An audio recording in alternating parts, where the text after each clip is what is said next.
r/AITA father-in-law tried to blackmail me, so I exposed him to family. AITA for exposing my father-in-law's blackmail scheme to our entire family? I'm still shaking as I write this. 3 hours ago, I was setting up for our family's Thanksgiving dinner when my father-in-law cornered me in the kitchen and showed me photos on his phone that made my blood run cold. They were pictures of me. Dozens of them. Taken without my knowledge over the past year at family gatherings. Some were innocent enough, me laughing at the dinner table, playing with my nephews in the yard. But others. God, the others made me feel sick. Shots down my shirt when I bent over to pick up toys. Up my dress when I sat on their patio furniture. Even one through the bathroom window at their lake house last summer. Pretty collection, don't you think? He said with this disgusting smile while I stood there frozen, holding a casserole dish like it could somehow shield me. I've gotten quite good at candid photography. I wanted to scream, to throw the dish at his face, to run. Instead, I managed to choke out, "What do you want?" That's when he dropped the real bomb. He's in deep with some gambling debts, $15,000 deep, and needs my husband Jake to loan him the money. Jake had already said no twice, apparently. So dear old dad decided to get creative with his persuasion tactics. "Here's what's going to happen," he said, stepping closer until I could smell the whiskey on his breath even though it wasn't even noon yet. "You're going to convince my son to help his old man out. Because if you don't, these photos are going to find their way to your workplace. I looked up your company directory, found your boss's email, your whole team really. I wonder what they'd think about their professional marketing manager."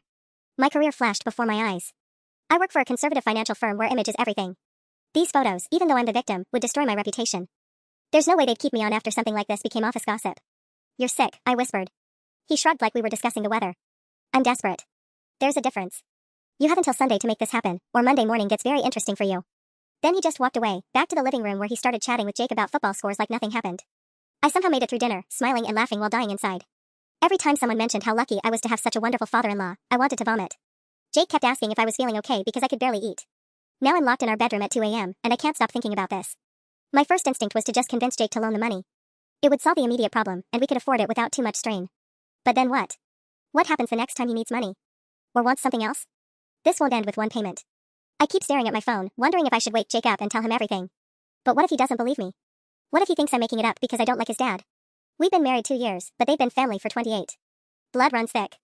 The alternative I'm considering is nuclear, and I'm terrified it might backfire completely. Am I crazy for what I'm thinking of doing? Update, 6 hours later. I couldn't sleep. Every time I closed my eyes, I saw his face, that predatory smile, heard his casual tone as he described ruining my life.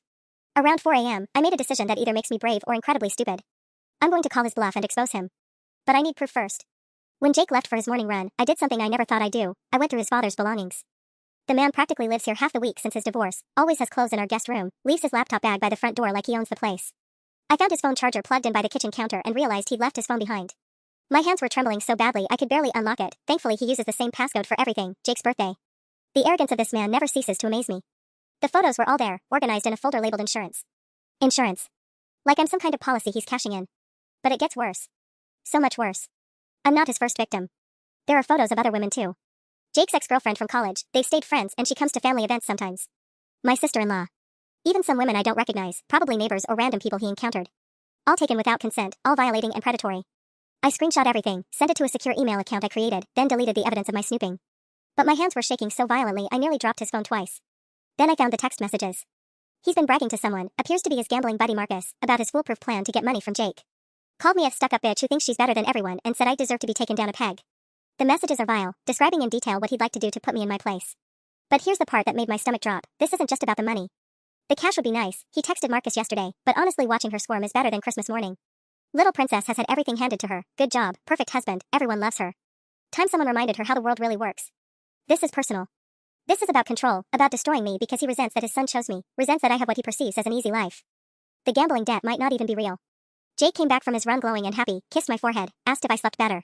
I lied and said yes while internally screaming. How do I tell the man I love that his father isn't just a blackmailer, he's a predator who's been systematically violating women in their family for God knows how long? The family dinner is tomorrow night, his mother's birthday party. Extended family will be there, about 20 people including some I genuinely care about. His Aunt Sarah who helped plan our wedding. His cousin Lisa who's been like a sister to me. I've made my choice. I'm going to expose him in front of everyone. I spent the morning researching how to do this right. Printed copies of everything, photos, text messages, the whole disgusting collection. I'm going to stand up during the birthday toast and tell them exactly who they're celebrating alongside. It will either free me or destroy my marriage. Maybe both. Jake is in the shower now, humming some song, completely oblivious that our world is about to explode. Part of me envies his innocence. In 24 hours, he'll either be my strongest ally or I'll have lost him forever.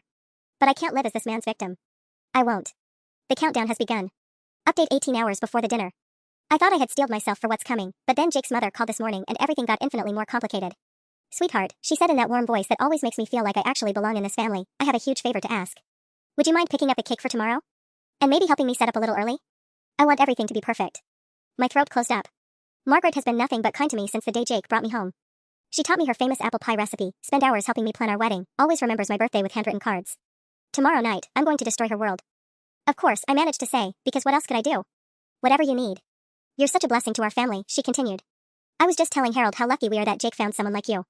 You brought so much joy to our lives. Harold. His name made my skin crawl. I had to excuse myself and run to the bathroom to throw up. When I came out, Jake was standing in the hallway looking worried. Babe, you've been sick a lot lately. Maybe we should skip tomorrow night? Mom would understand. The concern in his eyes almost broke me. This sweet, trusting man who still leaves me love notes in my lunch and holds my hand during scary movies has no idea that in 24 hours I might be asking him to choose between me and his father. I'm fine, I lied. Just a little stressed about work. He pulled me into a hug, and I breathed in his familiar scent, that combination of his soap and the cologne I bought him for Christmas. You work too hard. After tomorrow night, let's take a long weekend, just us. Maybe drive up to that cabin we went to for our anniversary? I nodded against his chest, not trusting my voice. Will there be an us after tomorrow night? That afternoon brought another complication I wasn't prepared for. Jake's 16-year-old niece Emma called, practically bouncing with excitement. Aunt Sarah. I'm so excited for Grandma's party tomorrow. I got her the prettiest necklace, and I've been practicing my speech. Grandpa Harold helped me write it, he's so good with words. My blood turned to ice. Emma adores Harold, has since she was little. He's the grandfather who taught her to fish, who comes to all her soccer games, who slips her $20 bills and tells her not to tell her parents. She has no idea what he really is. That's wonderful, honey, I stammered. He said I should talk about how grateful I am for our family, how lucky we are to have people we can trust completely. Isn't that perfect? I can't wait for everyone to hear it. I had to hang up and sit on the kitchen floor for 10 minutes, just breathing. This isn't just about me anymore. Emma will be there tomorrow night. So will Jake's 12-year-old nephew Tyler. They're going to watch their beloved grandfather get exposed as a predator, and there's no way to shield them from that devastation. But then I remember the photos on his phone. The other victims. What if Emma or one of the other young women in our family is next? What if my silence enables him to hurt someone else?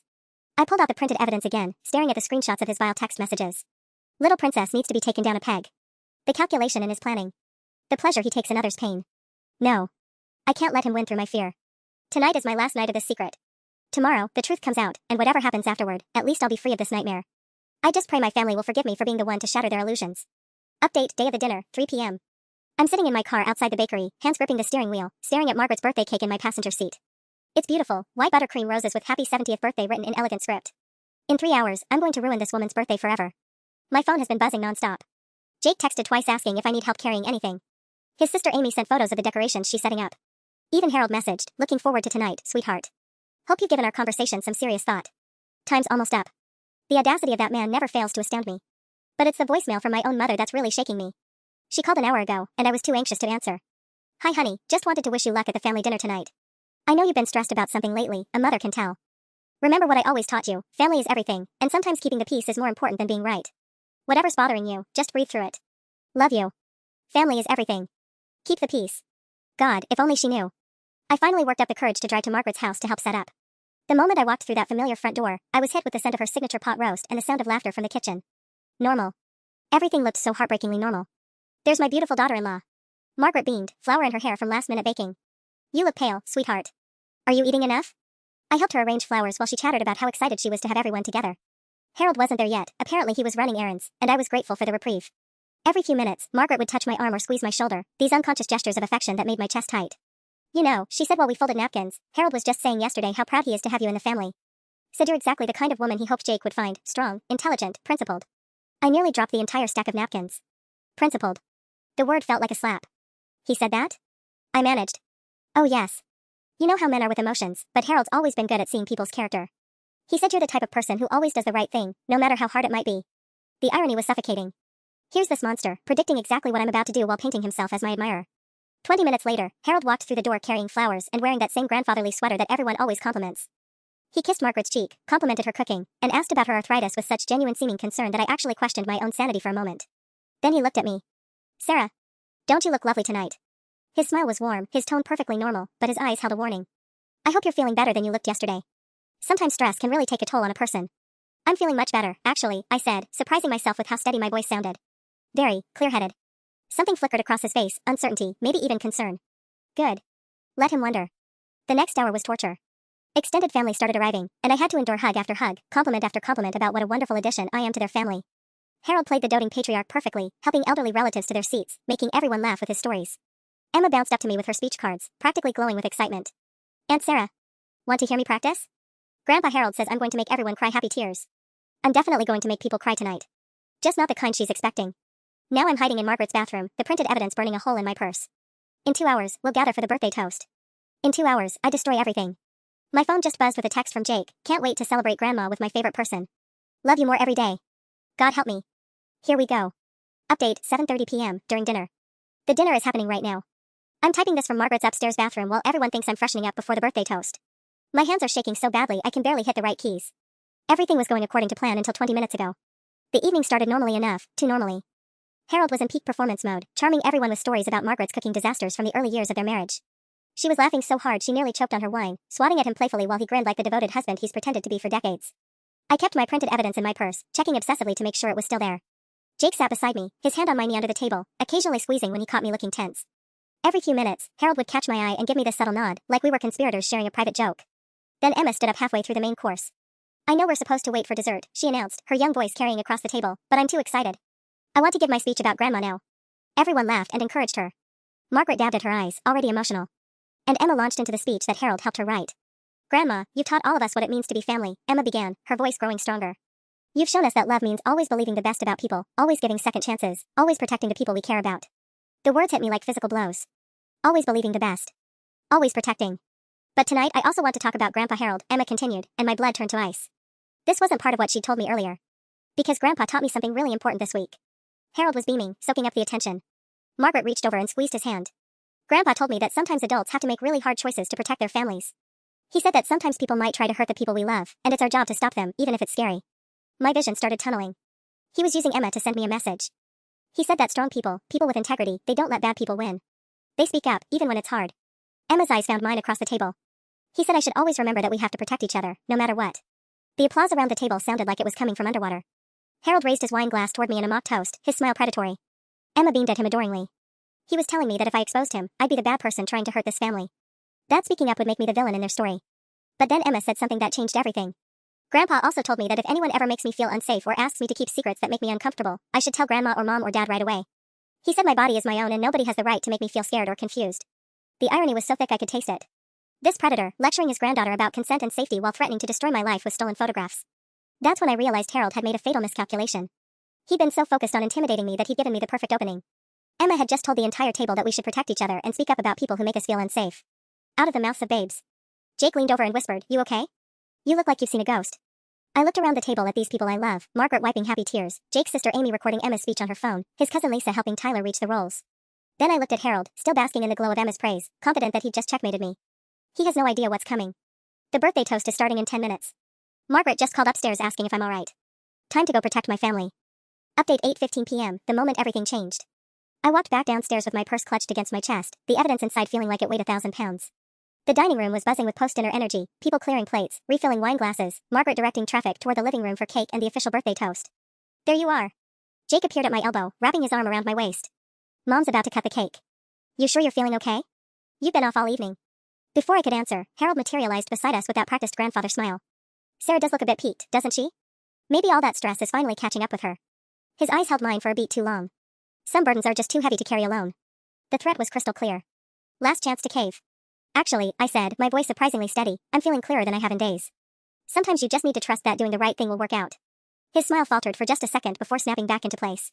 Well, that's optimistic of you. We moved into the living room where Margaret was arranging candles on her cake, everyone gathering around with phones ready to capture the moment. The scene was so picture perfect it made my chest ache, 3 generations of family, laughing and teasing each other, completely unaware that their world was about to implode. Before we sing, Margaret announced, I want to say a few words about how grateful I am for all of you. Family is everything, and I'm so blessed to be surrounded by people I trust completely. Trust. The word hung in the air like an accusation. Harold stepped forward to stand beside his ex-wife, playing the role of supportive co-parent and grandfather. Mom's absolutely right. Trust is the foundation of everything we built here. His eyes found mine across the room. Which is why it's so important that we all remember to think carefully before we share things that might hurt the people we claim to love. Jake squeezed my hand, probably thinking his father was being unusually philosophical. But I heard the real message, last warning. That's when my phone buzzed with a text. Then another. And another. The first was from an unknown number, saw your work email in the company directory. Check your inbox. A friend. My blood turned to ice. He'd already done it. While we were eating dinner, while Emma was giving her speech about protecting family, Harold had been destroying my career. The second text was from my boss, Sarah, please call me tonight. We need to discuss some concerning materials that were sent to the office. The third was from my coworker Jessica, girl, what the hell is happening? Check your email. This is insane. Harold was watching me read the messages, that predatory smile creeping back across his face. He'd played me perfectly, let me think I had until Sunday while he struck first. Everything all right, sweetheart? Margaret asked, noticing my obvious distress. My voice cracked. Everyone was staring now. Jake reached for my phone to see what was wrong, but I clutched it against my chest. Oh dear, Harold said with mock concern. Sarah, you look absolutely devastated. Bad news from work? He was savoring this moment. The entire family watching me fall apart while he played the concerned father-in-law. Even after he'd already destroyed me, he couldn't resist twisting the knife. That's when something inside me snapped. I looked around the room at all these faces I loved, Margaret's worried expression, Jake's growing alarm, Emma's innocent confusion. Then I looked at Harold's barely concealed satisfaction. He thought he'd won. Thought I'd slink away quietly now that he'd already pulled the trigger. He was about to learn exactly how wrong he was. Actually, I said, my voice growing stronger with each word, I do have something I need to share with everyone. Something about family, and trust, and protecting the people we love. Harold's face went white. Sarah, he started, but I was already pulling the printed papers from my purse. Game over. Update 8:20 p.m., the confrontation. Sarah, what are you doing? Jake's voice held a note of panic I'd never heard before as I stood there with the papers in my trembling hands.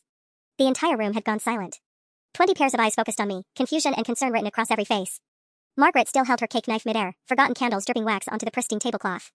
Harold stepped forward, his grandfatherly mask slipping back into place. Now, Sarah, you seem upset. Maybe we should discuss whatever's bothering you privately? This is Mom's special day. No, I said, my voice carrying across the hushed room. This concerns everyone here. Especially the women. Amy straightened up, her phone still recording. Sarah, you're scaring me. What's going on? I looked at Jake, my husband, the man who'd promised to love and protect me. His face was a mixture of confusion and growing dread. This was it, the moment that would either save our marriage or destroy it forever. 3 days ago, I began, my voice steadier now despite my racing heart. Your father cornered me in our kitchen and showed me photographs he'd been taking without my knowledge. The room erupted. What photographs? Jake demanded, stepping toward his father. This is ridiculous, Harold laughed, but the sound was forced, brittle. Sarah's been under a lot of stress lately. Work pressures, you know how it is. Inappropriate photographs, I continued, holding up the first printed page. Taken without consent. Down my shirt, up my dress, through bathroom windows. Dozens of them. Margaret's cake knife clattered to the floor. Harold, what is she talking about? She's having some kind of breakdown, Maggie. Look at her, she's clearly not well. But Emma was staring at me with wide, horrified eyes. Aunt Sarah, someone took pictures of you? Like, bad pictures? Jake moved to stand beside me, his face murderous as he looked between me and his father. Dad, please tell me this isn't true. Of course it isn't true. This is insane. Harold's voice was getting louder, more desperate. Sarah, I don't know what game you're playing, but accusing me of something so disgusting. He's been blackmailing me, I said, cutting through his protests. Threatening to send these photos to my workplace unless I convinced Jake to loan him $15,000 for gambling debts. That's enough. Harold roared, lunging toward me. You sick, twisted. Jake caught his father's arm, his grip visibly tight. Don't. Take. Another. Step. The room exploded into chaos. Amy was shouting questions, Margaret was sobbing, Tyler was asking what blackmail meant while his mother tried to usher him out of the room. But it was Emma's voice that cut through everything else. Grandpa Harold? Her voice was small, broken. Did you really take pictures of Aunt Sarah without asking? Harold looked at his granddaughter, this child who'd just given a speech about trust and safety, and for a moment his mask completely crumbled. The predator underneath stared out through his eyes as he calculated whether to keep lying or cut his losses. Emma, sweetheart, your Aunt Sarah is very sick right now. Sometimes when people are sick, they imagine. The photos are on your phone, I interrupted, my voice cutting through his manipulation like a blade. In a folder labeled insurance. Along with pictures of other women in this family. The color drained from every face in the room. Other women? Amy whispered. Margaret was backing away from Harold like he was a stranger, her hand pressed to her mouth in horror. And Jake. Jake looked like his entire world was collapsing, which I suppose it was. Show us the phone, he said quietly, his voice deadly calm. Dad. Show us your phone right now. Update 8:25 p.m., the phone. The silence that followed Jake's demand was deafening. Harold stood frozen in the middle of Margaret's living room, surrounded by his family, all eyes locked on him with a mixture of horror and disgust. My phone? He forced out a laugh that sounded more like a wheeze. This is absolutely ridiculous. I'm not going to dignify this lunacy by. Give me the fucking phone, Dad. Jake's voice was ice cold, a tone I'd never heard from my gentle husband in 3 years of marriage. Harold's eyes darted around the room like a trapped animal, looking for an escape route that didn't exist. I don't have it with me. Left it in the car. Bullshit, Amy spat, pointing at the rectangular outline clearly visible in his front shirt pocket. We can all see it right there. Margaret had sunk into her armchair, her face ashen. Harold, please. Just show them so we can clear this up. Tell them Sarah made a mistake. The hope in her voice was heartbreaking. Even now, even with the evidence mounting, she was trying to find a way for this not to be true. I'm not showing anyone anything. Harold's composure finally cracked completely. This is MY private property, and I don't have to. Jake moved faster than I'd ever seen him move. In 2 strides he'd crossed the room and grabbed his father by the shirt, his face inches away from Harold's. You have exactly 3 seconds to hand me that phone, or I'm calling the police and they can get a warrant for it. Your choice. Jake, you're hurting me. Has this woman turned you completely against your own family? The police, Emma said suddenly, her young voice cutting through the chaos. Aunt Sarah, you should call the police right now. Harold spun toward his granddaughter with wild eyes. Emma, sweetheart, you don't understand what's happening here.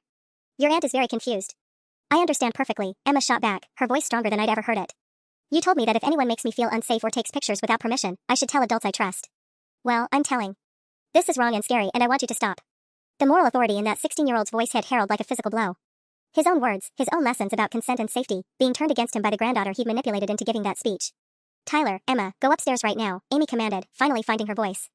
But Emma shook her head defiantly. No. Grandpa Harold said strong people don't let bad people win. I'm staying. Harold made one last desperate play. He pulled out his phone, held it high above his head, and screamed, fine. You want to destroy this family over some innocent photos? Here's what I think of your evidence. He hurled the phone toward the fireplace with all his strength. But Jake was ready for him.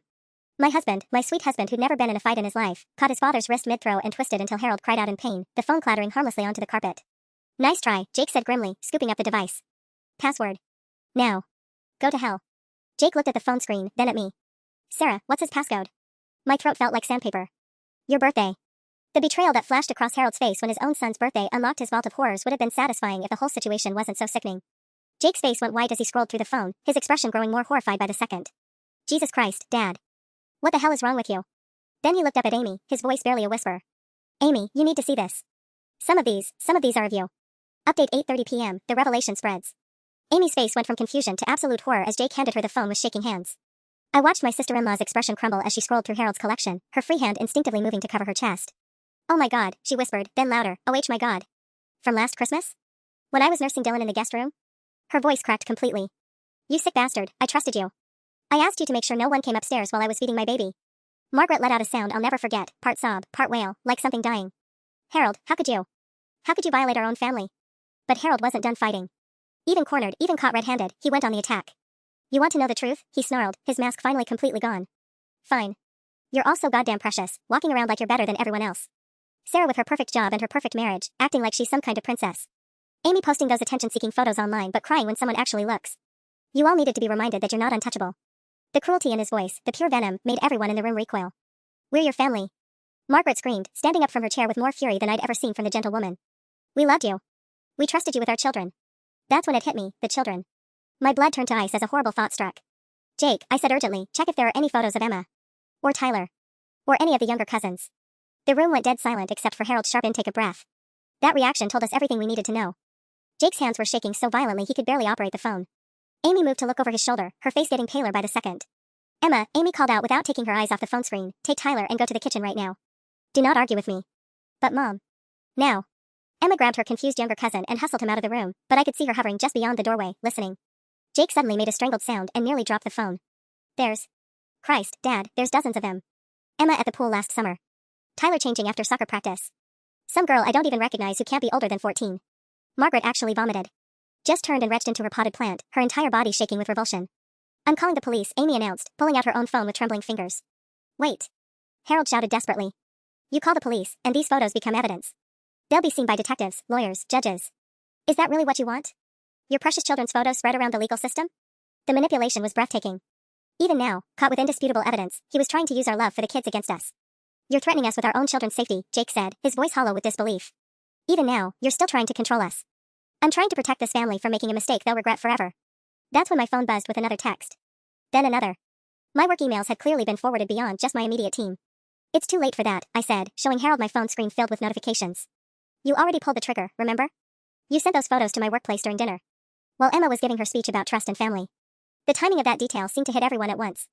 While his granddaughter was talking about protection and safety, Harold had been upstairs destroying my career with stolen images.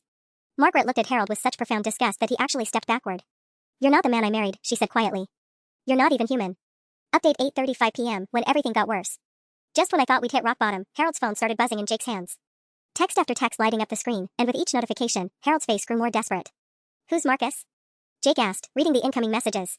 He's asking about, oh God, Dad. Oh my God. Jake's face went green as he read silently, his mouth moving without sound. Amy tried to grab the phone to see, but Jake held it away from her, his expression horrified. What does it say? I demanded, though part of me didn't want to know.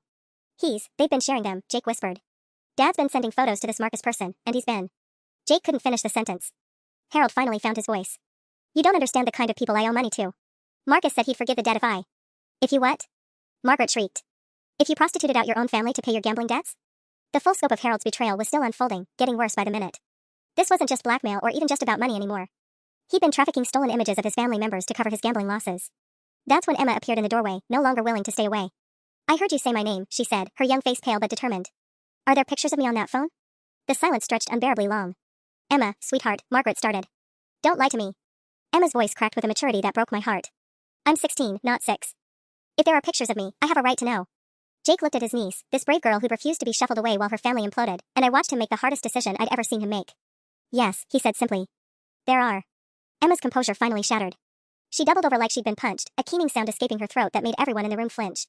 You watched me grow up, she sobbed, looking at Harold with devastation that went bone deep. You taught me to ride a bike. You came to my school plays. You said I was special. You are special, baby girl, Harold said, reaching toward her with shaking hands. This isn't what you think. Don't touch her. Amy roared, physically inserting herself between Harold and her daughter. Don't you ever touch any of us again. But Emma pushed past her mother, getting close enough to Harold that everyone tensed, ready to intervene. I want to know something, Grandpa, she said, her voice deadly quiet through her tears. When you helped me write that speech about protecting family, about speaking up against bad people, did you think it was funny? Were you laughing at me the whole time? Harold's mouth opened and closed like a fish gasping for air. Because I meant every word, Emma continued. And right now, you're the bad person I need to speak up against. She turned to face the room, tears streaming down her face but her voice strong and clear. Someone call the police. Right now. I want to press charges. Harold made one final, desperate lunge toward the front door, but Jake was ready for him. My husband, who'd never hurt a fly, tackled his own father to the ground in Margaret's entryway, holding him there while Amy dialed 911. This is really happening, Margaret whispered, staring at her son restraining her ex-husband on her birthday while sirens wailed in the distance. And through it all, Harold kept screaming that we were destroying the family, that we'd regret this, that we were making the biggest mistake of our lives. He still didn't understand that he'd already destroyed everything himself. Update, 9:10 p.m., when the police arrived. The sound of multiple car doors slamming outside made everyone freeze except Harold, who started struggling harder under Jake's restraining hold. Let me up, he gasped. I need to, there are things on that phone, if the police see everything. The panic in his voice sent a chill down my spine. What else was on there that we hadn't found yet? 2 officers entered through the front door that Amy had left open, their radios crackling with dispatch codes. The older one, Officer Rodriguez according to his name tag, took in the scene with practiced eyes, Jake pinning down a man in his 60s, a room full of crying women, Emma still clutching tissues and looking like she'd aged 5 years in the past hour. Ma'am, Rodriguez addressed me, apparently sensing I was the complainant. We got a call about harassment and possible exploitation of minors. Before I could answer, Harold twisted toward the officers with desperate relief. Officers, thank God you're here. My daughter-in-law is having some kind of mental breakdown. She's making wild accusations, and now my own family is attacking me based on her delusions. I think she needs psychiatric evaluation. The speed with which he pivoted to playing the victim was breathtaking. Even with his family in ruins around him, Harold was still manipulating, still calculating. Officer Rodriguez's partner, a younger woman whose badge read Chin, stepped forward with her notepad ready. Sir, we're going to need you to remain calm while we sort this out. Can someone explain what's happening here? He's been taking inappropriate photos of family members without consent, I said, my voice steadier than I felt. Including minors. Using them for blackmail and sharing them with third parties. Chen's expression hardened immediately. Where are these alleged photos now? Jake held up Harold's phone with hands that were still shaking. They're all on here. Organized in folders. Some of the victims are present, some are. He swallowed hard, some are children. That phone was obtained illegally. Harold shouted, trying one last legal gambit. They violated my privacy, stole my personal property. Anything on there is inadmissible. Officer Rodriguez gave Harold a look that could have frozen lava. Sir, if there are images of minors on that device, how it was obtained is the least of your concerns right now. That's when my phone rang. Jake's ringtone. But Jake was right next to me, still holding his father down. I looked at the screen in confusion. It was Jake's number, but the call was coming from somewhere else. That's my phone, Jake realized with growing horror. Dad, where's my phone? Harold's face went ashen. It's in my car. I borrowed it earlier to make a call when mine was charging. What did you do with my phone? Jake's voice was deadly quiet. Officer Chen was already moving toward the door. We need to secure that vehicle immediately. If he's been using multiple devices. But Harold was already talking, the words spilling out in a panicked rush. I needed a backup plan. Sarah was getting suspicious, asking too many questions. I had to make sure I could still reach Marcus even if something happened to my phone. The implications hit everyone at once. Harold hadn't just been operating from one device. He'd been using Jake's phone, my husband's phone, to coordinate his sick activities. Jake's face went white as the full betrayal sank in. Dad, what's on my phone? What did you do? I can explain everything, Harold pleaded, but Officer Rodriguez was already reading him his rights. That's when Emma spoke up again, her young voice cutting through the chaos with startling clarity. Officers, there's something else you need to know. He mentioned owing money to dangerous people. He said someone named Marcus would forgive his debt in exchange for the photos. This isn't just about our family, he might be connected to something bigger. Officer Chen stopped writing and looked up sharply. A Marcus? Did he give you a last name? The room went dead silent as everyone realized we might have stumbled into something much larger than a family predator. Update, 9:25 p.m., when it got bigger. Officer Chen's question about Marcus hung in the air like a bomb waiting to explode. Harold had gone completely rigid under Jake's hold, his face cycling through panic, calculation, and something that looked almost like relief. I can't. Harold stammered, but Chen was already on her radio, speaking in rapid codes that made my blood run cold. We need Detective Morrison here immediately, she said into her shoulder mic, possible connection to an ongoing investigation. What ongoing investigation? Margaret whispered, but no one answered her. That's when Harold made his biggest mistake yet. Maybe it was panic, maybe it was some twisted attempt to minimize his crimes by revealing bigger ones, but he started talking. Marcus Delgado runs a service, he said, his voice barely above a whisper. High-end clients pay for custom content. Private photos, personal information, access to people's lives. I thought it was just harmless voyeur stuff, but then what? Officer Rodriguez demanded. Harold's face crumpled. Some of the clients started asking for more than photos. They wanted to meet the subjects. Wanted addresses, schedules, personal details about their routines. The room erupted into chaos again, but this time it was different. This wasn't just family horror anymore, this was genuine terror. Harold hadn't just been violating our privacy, he'd been putting us in physical danger. Jesus Christ, Dad, Jake breathed, finally releasing his hold and scrambling backward like Harold had become radioactive. You've been selling information about us to stalkers? It wasn't supposed to go that far. I was just trying to pay off my debts. Amy grabbed Emma and pulled her close, her face white with maternal fury. What kind of information? What did you tell them about my daughter? I never gave them anything about Emma specifically. Harold protested, but even as he said it, Officer Chen was scrolling through Jake's confiscated phone with increasingly grim expressions. Ma'am, Chen addressed Amy directly, I need you to think carefully. Has your daughter experienced any unusual attention lately? Anyone following her, showing up at places she frequents, unexpected gifts or contact? Emma's face went pale. Last month, there was this guy at my soccer game. Mom, remember? He knew my name, knew details about my position, my stats. We thought he was just a really dedicated scout from another team. Amy made a sound like she was choking. He had your schedule. He knew you'd be at practice on Thursday nights, at that specific field. And 3 weeks ago, Emma continued, her voice getting smaller, someone left flowers on my car in the school parking lot. No note, just, expensive roses. I thought maybe it was from that boy Tommy, so I never mentioned it. Officer Rodriguez was already back on his radio, calling for additional units and what sounded like federal backup. The scope of Harold's crimes was expanding by the minute, and none of us had any idea how deep this went. That's when my own phone started ringing. Unknown number. Then Jake's phone and Officer Chen's hands started buzzing. Then Amy's phone. All at once, like someone was systematically calling every number connected to our family. Don't answer any of those, Chen ordered sharply. If this Marcus person realizes we've compromised their operation. She didn't need to finish the sentence. Harold's network of perverts and stalkers now knew their supplier had been caught. And they had no idea what desperate people might do to protect their sick enterprise. Margaret sank back into her chair, her birthday cake still sitting forgotten on the table, candles long since burned down to nothing. Harold, she said quietly, what have you done to our family? But Harold was staring at all our ringing phones with an expression of pure terror, and I realized that for the first time tonight, he was finally understanding the true scope of what he'd unleashed. We weren't just victims of his predatory behavior anymore. We were targets. Update, 9:45 p.m., when our phones wouldn't stop. The ringing wouldn't stop. Every few seconds, another phone would light up with an unknown number, the sound creating this horrible symphony of electronic panic that made my skin crawl. Officer Chen had ordered us not to answer, but the psychological effect was devastating, knowing that strangers were actively trying to reach us, probably people who had been consuming stolen images of our bodies. Turn them all off, Rodriguez commanded. Completely off, not just silent. We need to control the information flow until we understand what we're dealing with.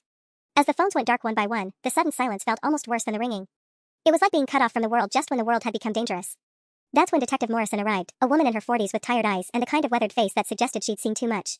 She took one look at Harold sitting zip-tied on Margaret's Persian rug and her expression darkened. Marcus Delgado, she said without preamble, consulting her notes. We've been tracking his operation for 8 months. Custom voyeurism, stalking services, identity trafficking. Your father-in-law just became our first direct link to their supplier network. Jake ran his hands through his hair, looking like he might be sick. How many people are involved in this? We've identified at least 40 clients across 3 states. They pay premium prices for what Delgado calls intimate access to unsuspecting women and their families. Photos, personal information, daily routines, workplace details. Morrison's voice was clinical, but I could hear the disgust underneath. Some clients escalate to physical contact. Emma made a small sound and pressed closer to Amy, who was stroking her daughter's hair with shaking hands. The man at your soccer game, Morrison continued, addressing Emma directly, we think that was client behavior. Testing access, seeing how close they could get without raising alarms. Are we safe in this house? Margaret asked, her voice paper thin. Before Morrison could answer, the lights went out. Emergency lighting from the police cars outside cast eerie shadows through the windows, but the house had gone completely dark. In the sudden blackness, Harold's voice rose in genuine panic. They know, he whispered. Oh God, they know I got caught. Marcus said if I ever compromised the network. Said what? Morrison demanded, her flashlight beam finding Harold's terrified face. He said they had contingency plans. Ways to silence problems permanently. The temperature in the room seemed to drop 10 degrees. Morrison was already barking orders into her radio about perimeter security and possible hostile approach, but her voice sounded far away through the rushing sound in my ears. This was really happening. We weren't just dealing with a family predator anymore, we were in active danger from his criminal associates. Jake's hand found mine in the darkness, his palm slick with sweat. Sarah, I'm so sorry. I should have protected you from this. I should have seen what he was. Nobody could have seen this, I whispered back, but even as I said it, I was thinking about all the signs I'd dismissed over the years. Harold's intrusive questions about my work schedule. The way he always seemed to know personal details about family members that hadn't been shared openly. His insistence on taking photos at every gathering, always positioning himself for the best angles. A new sound cut through the night, car engines, multiple vehicles approaching fast without headlights. Everyone get down, Morrison shouted. Away from the windows, now. As we scrambled to find cover in Margaret's living room, Harold's voice rose one last time above the chaos. I never meant for it to go this far. I just needed the money. I never thought. But his words were drowned out by the sound of car doors slamming outside, and the terrible realization that Harold's betrayal had brought real danger right to our doorstep. Update, 9:55 p.m., when they came for us. The sound of boots on Margaret's front porch made my stomach drop into my shoes. Heavy, deliberate footsteps that definitely didn't belong to backup police officers. Detective Morrison pressed her finger to her lips, signaling absolute silence while she spoke in urgent whispers into her radio. Multiple hostiles approaching the residence. We need that backup now. Through the front window, I could see the silhouettes of at least 3 figures moving with military precision across the yard. One of them was carrying something that looked suspiciously like a crowbar. Harold was hyperventilating in his zip ties, his whispered "Oh God, oh God, oh God," creating a soundtrack of panic that made everything worse. The basement, Margaret whispered, her voice barely audible. There's a back exit through the basement that leads to the neighbor's yard. Morrison nodded grimly. How many people know about that exit? The question hung in the air like poison. Harold had been part of this family for decades. He knew every entrance, every hiding spot, every escape route. And if he'd been feeding information to criminals for months. He knows, Jake said, voicing what we were all thinking. Dad knows about the basement door. A loud crack from the front of the house made everyone jump. Someone was testing the door, probing for weaknesses. Margaret's security system wasn't exactly Fort Knox. A determined person could probably get through the locks in minutes. That's when Emma did something that terrified me more than anything else that had happened tonight. She pulled out a phone I'd never seen before, some kind of older model flip phone, and started texting. Emma, what are you doing? Amy hissed. I thought we turned off all the phones. This is my emergency phone, Emma whispered back. The one Dad gave me for if something really bad happened. I'm texting my friends, telling them to stay away from anywhere our family goes.